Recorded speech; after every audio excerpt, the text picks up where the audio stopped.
आज के इस वीडियो में देखेंगे बिहार 7 पे शिक्षक बहाली के लिए जीके, जीएस और करेंट अफेयर के महत्वपूर्ण प्रश्नों को। और ये जो है हमारा प्रैक्टिस सेट नंबर 1 है। और ये जितने भी क्वेश्चन आपको कराए जाएंगे ये बीपीएससी एग्जाम पैटर्न पे बेस्ड हैं, इसलिए आप लोग जो है जितने भी प्रैक्टिस सेट आएंगे अगर देखते चलते हैं तो आप लोगों को इससे बाहर जो क्वेश्चन है एग्जाम में देखने को नहीं मिलेगा। आज के क्लास का हमारा पहला प्रश्न है, एक पंचायत समिति किस स्तर पर एक पंचायती राज संरचना का संचालन करती है? तो इसका राइट आंसर है ऑप्शन ए, ब्लॉक स्तरीय निकाय पे। क्वेश्चन नंबर 2, निम्नलिखित में से किसे समुदाय विकास के पहले कार्यक्रम के रूप में स्थापित किया गया था? तो इसका राइट आंसर है ऑप्शन बी, राष्ट्रीय विस्तार सेवा को जो है सबसे पहले समुदाय विकास के कार्यक्रम के रूप में स्थापित किया गया था। क्वेश्चन नंबर 3 है, भारतीय संविधान के अनुच्छेद 14 में लिखा हुआ कानून के समझ समानता किस देश के संविधान से लिया गया है? तो इसका राइट आंसर है ऑप्शन बी में ब्रिटेन दिया है, इसका राइट आंसर है। अगर यही क्वेश्चन पूछा होता कि कानून के समान संरक्षण, तब तो आपका अमेरिका होता, यूएसए होता, लेकिन ये पूछा है कानून के समझ समानता, तब आपका राइट आंसर है option B, Britain. Question number 4 है, भारतीय संविधान को बनाने में कितना समय लगा? तो उम्मीद है ये क्वेश्चन सबसे बन गया होगा, तो इसका राइट आंसर है ऑप्शन ए, 2 वर्ष 11 माह और 18 दिन। क्वेश्चन नंबर 5, राज्य का मंत्रिपरिषद सामूहिक तौर पर किसके प्रति उत्तरदायी है? तो किसके प्रति उत्तरदायी है? तो यह है विधानसभा के प्रति। Option A is right answer.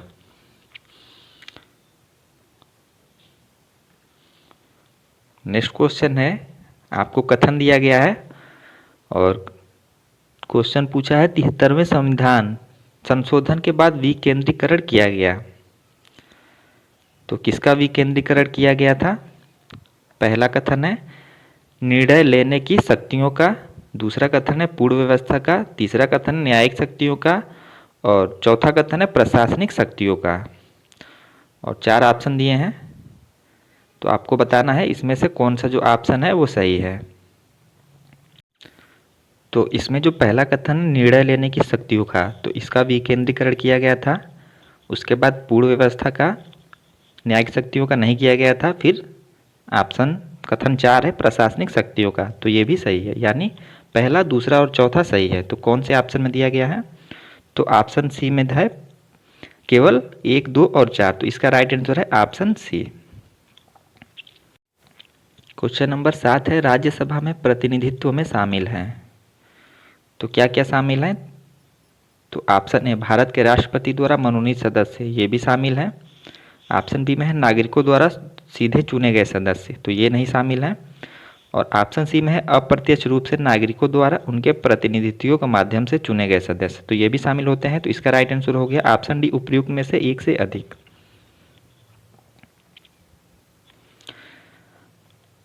जितने भी आपको प्रश्न कराए जा रहे हैं ये सभी प्रश्न जो है आपके एग्जाम पैटर्न पे बेस्ड हैं, तो इसलिए आप लोग जो है बहुत ध्यान से हर एक क्वेश्चन को देखते चलें और नोट करते चलें। तो 8 नंबर का प्रश्न है, निम्नलिखित में से किसका संबंध भारत के सर्वोच्च न्यायालय से है? तो किसका संबंध है? तो इसमें जो ऑप्शन ए है कोलिजियम प्रणाली, तो ये इसका संबंध भारत के सर्वोच्च न्यायालय से नहीं है, बाकी अपीलीय अधिकार क्षेत्र भी है, मूल अधिकार क्षेत्र भी है, तो इसलिए इसका राइट आंसर है उपयुक्त में से एक से अधिक, यानी ऑप्शन डी। नेक्स्ट क्वेश्चन है, 73वें संविधान संशोधन अधिनियम के तहत पंचायती राज संस्थाओं में चुनाव लड़ने के लिए न्यूनतम आयु कितनी होनी चाहिए? तो इसका राइट आंसर है ऑप्शन बी, 21 वर्ष। क्वेश्चन नंबर 10, वर्ष 2020 से 22 के लिए सबसे कम महिला कार्यबल भागीदारी दर कितने प्रतिशत पर बिहार में दर्ज की गई? तो इसका राइट आंसर है ऑप्शन बी, 4% ग्रामीण क्षेत्रों में और 6.5% शहरी क्षेत्रों में। क्वेश्चन नंबर 11, केंद्रीय स्वास्थ्य एवं परिवार कल्याण मंत्रालय द्वारा 24 नवंबर 2021 को प्रकाशित राष्ट्रीय परिवार सर्वेक्षण 5 के अनुसार बिहार के लिंग अनुपात में काफ़ी अच्छा सुधार हुआ है। यह 2015-16 में खाली स्थान से बढ़कर 2020-22 में हो गया है। यानी आपको बताना है कि 2015-16 में कितना था और ये 2020-22 में कितना हो गया है। तो इसका राइट आंसर है ऑप्शन बी। पहले 1062 था 2015-16 में और ये 2020-22 के दौरान बढ़ के 1090 हो गया। क्वेश्चन नंबर 12 है, बिहार आर्थिक सर्वेक्षण 2021-22 के अनुसार 2020-21 में बिहार के सकल राज्य घरेलू उत्पाद जीएसडीपी की वृद्धि दर कितनी रही?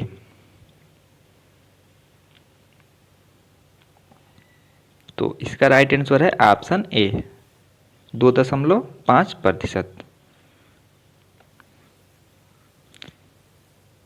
क्वेश्चन नंबर 13 है, निम्नलिखित में से कौन सा एक बिहार की अर्थव्यवस्था मामले में सही है? तो इसका राइट आंसर है ऑप्शन डी उपर्युक्त में से एक से अधिक। ए भी सही है, बी भी सही है और सी भी सही है, तो इसलिए इसका राइट आंसर है ऑप्शन डी उपर्युक्त में से एक से अधिक। क्वेश्चन नंबर 14, कृषि विपणन प्रणाली में सुधार के लिए भारत सरकार द्वारा अपनाया गया नीतिगत उपाय क्या है? तो इसका राइट आंसर है ऑप्शन डी उपर्युक्त में से एक से अधिक, क्योंकि ए भी है, बी भी है और सी भी है, तीनों हैं, तो इसीलिए इसका राइट आंसर है ऑप्शन डी उपर्युक्त में से एक से अधिक। क्वेश्चन नंबर 15, किस समिति ने प्रतिस्पर्धा अधिनियम 2002 को अधिनियमित करने का सुझाव दिया?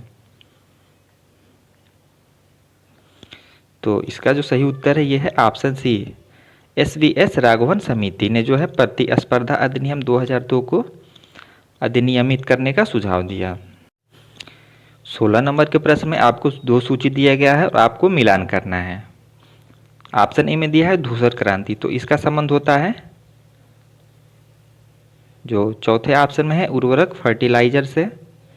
गुलाबी क्रांति का संबंध है प्याज या झींगे के उत्पादन से, और रजत क्रांति का संबंध है अंडे के उत्पादन से, और लाल क्रांति का संबंध है टमाटर और मांस के उत्पादन से।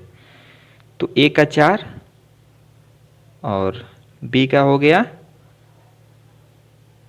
1, तो किस में है, कौन से ऑप्शन में? ए का 4 बी का 1, तो ये है ऑप्शन बी में, तो इसका राइट आंसर हो गया ऑप्शन बी।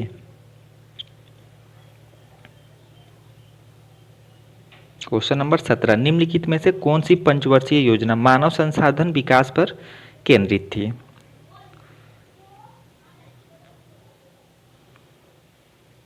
तो इसका राइट आंसर है इनमें से कोई नहीं। क्वेश्चन नंबर 18, ध्वनि की तीक्ष्णता किसके द्वारा निर्धारित की जाती है? तो ये निर्धारित की जाती है तरंग दैर्ध्य से, ध्वनि के तरंग दैर्ध्य द्वारा। क्वेश्चन नंबर 19, निम्नलिखित में से कौन सा फोटो इलेक्ट्रिक उपकरण डिजिटल अनुप्रयोगों के लिए सबसे उपयुक्त है? तो ये है फोटोवोल्टिक सेल, ऑप्शन बी इसका राइट आंसर है। क्वेश्चन नंबर 20, बॉल बेयरिंग का उपयोग स्थैतिक घर्षण को निम्नलिखित में से किसमें परावर्तित करने के लिए किया जाता है? तो इसका राइट आंसर है रोलिंग घर्षण में परिवर्तित करने के लिए।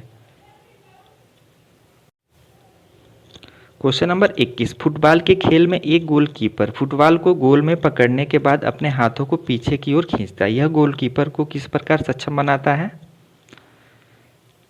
तो इसका राइट आंसर क्या होगा? तो इसका राइट आंसर है ऑप्शन ए, संवेग की परिवर्तन दर को कम करने में। क्वेश्चन नंबर 22, निम्नलिखित में से कौन सा एक रेडियोधर्मी तत्व द्वारा उत्सर्जित धनात्मक रूप से आवेशित कण है? तो यह है अल्फा किरण, option C is right answer. Question number 23, केंद्राभूमिकीय बल किसके लिए जिम्मेदार है? तो इसका राइट आंसर है ऑप्शन बी, वस्तु को वृत्ताकार पथ पर गतिमान रखने के लिए। क्वेश्चन नंबर 24, निम्नलिखित में से किस ऊर्जा परिवर्तन में घर्षण बल शामिल होता है? तो ये शामिल होता है गतिज ऊर्जा से ऊष्मा ऊर्जा में परिवर्तन में जो है घर्षण बल शामिल होता है। क्वेश्चन नंबर 25, एक बस सीधे रास्ते पर चल रही है और अचानक दाईं ओर एक तेज मोड़ लेती है। बस में बैठे यात्री क्या होंगे? तो इसका राइट आंसर है ऑप्शन सी, ये जो है बाईं ओर झुकेंगे।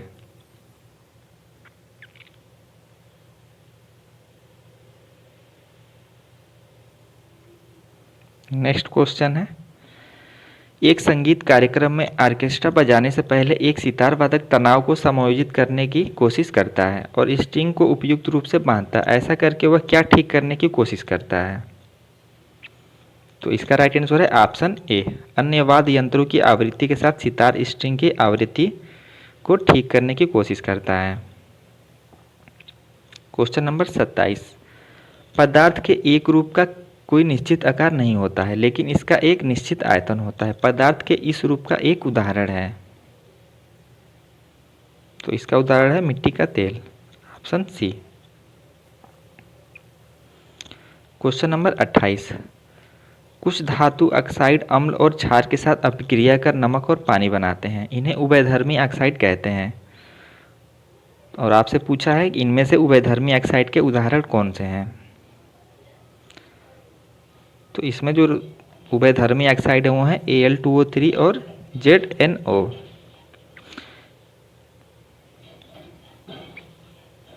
क्वेश्चन नंबर 29, कौन सी गैस अपने ग्रीन हाउस प्रभाव से ग्लोबल वार्मिंग में योगदान करती है? तो कार्बन डाइऑक्साइड भी करती है, नाइट्रस ऑक्साइड, मीथेन, तीनों। तो इसीलिए इसका राइट आंसर है ऑप्शन डी, उपयुक्त में से एक से अधिक। क्वेश्चन नंबर 30, अम्ल धातु कार्बोनेट से अभिक्रिया कर कौन सा गैस मुक्त करते हैं? तो इसका राइट आंसर है option B, carbon dioxide gas. Question number 31,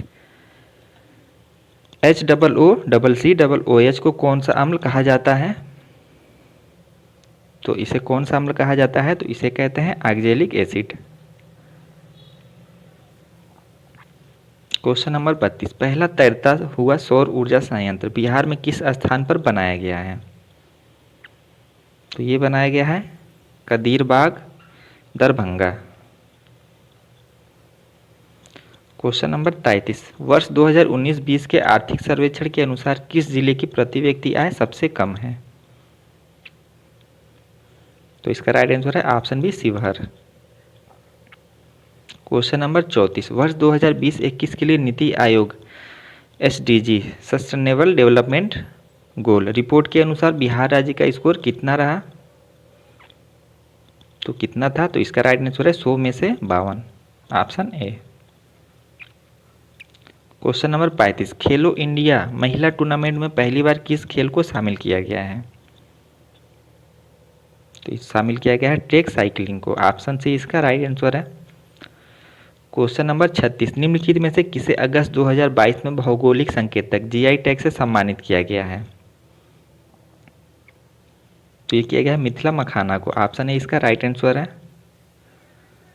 question number 37, निम्नलिखित में से किसे वर्ष 2022 में यूनेस्को की विश्व धरोहर सूची में जोड़ा गया है? तो इसका राइट आंसर है इनमें से कोई नहीं। Question number 38, business reforms action plan BRAP द्वारा वर्ष 2020 में व्यापार करने में आसानी में बिहार ने 36 राज्यों में कौन सा रैंक हासिल किया था? तो इसका राइट आंसर है ऑप्शन ए, 24वीं।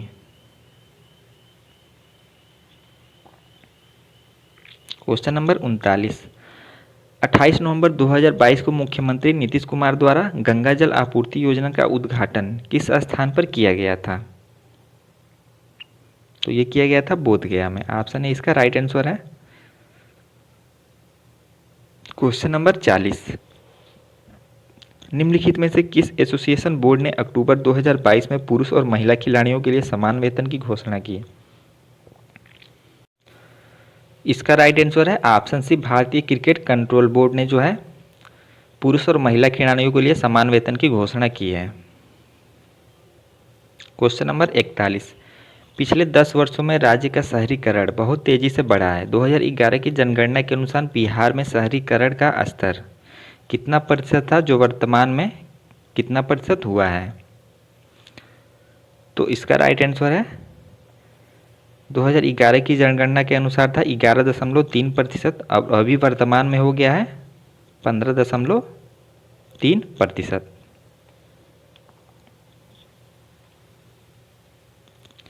क्वेश्चन नंबर 42 है,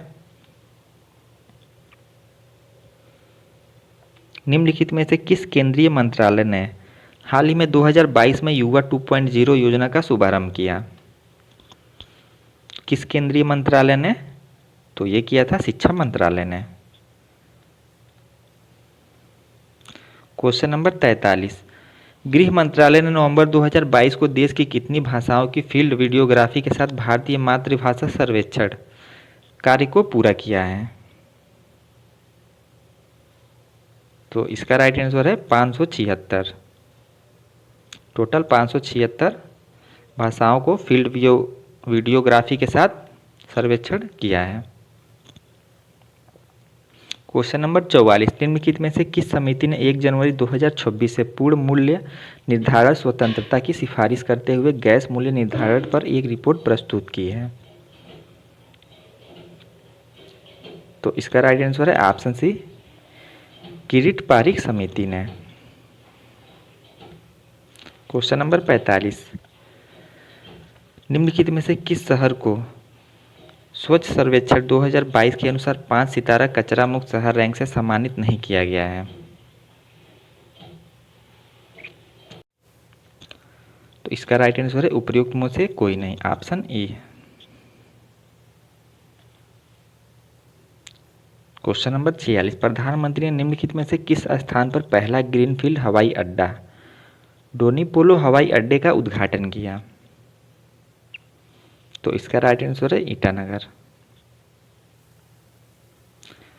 क्वेश्चन नंबर 47, किस जानवर को नवंबर 2022 में भारतीय खाद्य सुरक्षा और मानक प्राधिकरण FSSAI द्वारा एक खाद्य पशु के रूप में अनुमोदित किया गया है? तो इसका राइट आंसर है हिमालयी याक को। क्वेश्चन नंबर 48, भारत का पहला फ्लोटिंग वित्तीय साक्षरता शिविर हाल ही में इंडिया पोस्ट पेमेंट बैंक द्वारा निम्नलिखित में से किस स्थान पर आयोजित किया गया था? तो ये किया गया था श्रीनगर में, ऑप्शन बी इसका राइट आंसर है। क्वेश्चन नंबर 49, भारत के राष्ट्रपति ने निम्नलिखित में से किस IIT में परम कामरूप सुपर कंप्यूटर सुविधा का उद्घाटन किया? तो ये किया था गुवाहाटी में। और आज का हमारा अंतिम प्रश्न है, भारत सरकार के पोषण अभियान के तहत वर्ष के किस महीने को राष्ट्रीय पोषण माह या नेशनल न्यूट्रिशन मंथ के रूप में मनाया जाता है? तो ये मनाया जाता है सितंबर में, ऑप्शन सी इसका राइट आंसर है। तो अब मिलते हैं आप लोगों से ऐसे ही सेशन के साथ नेक्स्ट वीडियो में।